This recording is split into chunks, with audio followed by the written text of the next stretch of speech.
This patient had a spinal anaesthetic and is set up in the lateral position with simple manual traction on, simply to stabilise the body and the pelvis.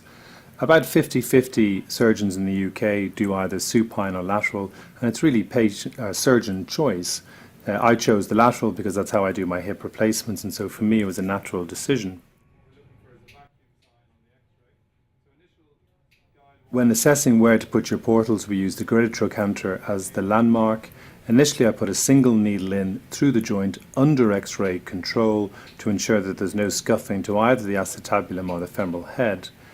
Once the internal needle is removed, the vacuum is released and about 30 to 40 mils of saline is injected in, simply to try and increase the amount of space for the definitive portals.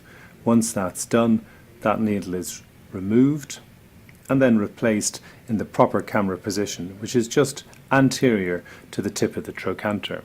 That will remain the camera position for the vast majority of the operation.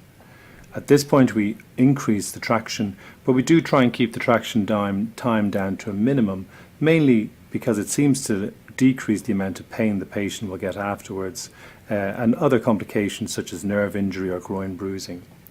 Once I'm happy with that needle position, I'll then put the main anterior needle, which will be the main workhorse of the procedure, and all the devices, such as the coblators, will be passed through that portal.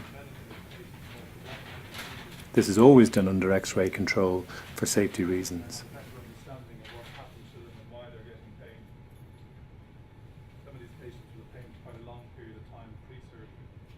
So the internal needle is removed and the flexible wire introduced. A small cut is then made around the wire, and this is enlarged using a simple clip.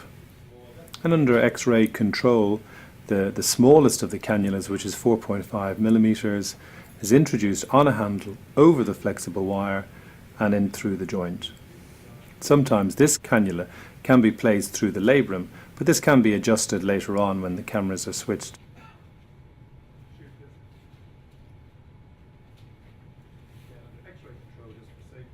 The capsule itself can be very tough, and so firm pressure may have to be applied in order to introduce it, but this is done in a controlled and safe manner. The 70-degree camera is introduced and the fluid irrigation system attached.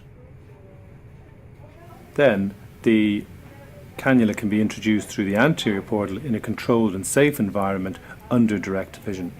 Once that cannula is in the correct position, the arthroscopic knife can be introduced through the cannula, so in a very safe and controlled way, avoiding the femoral head and the labrum, and that then can be used to perform a capsulotomy.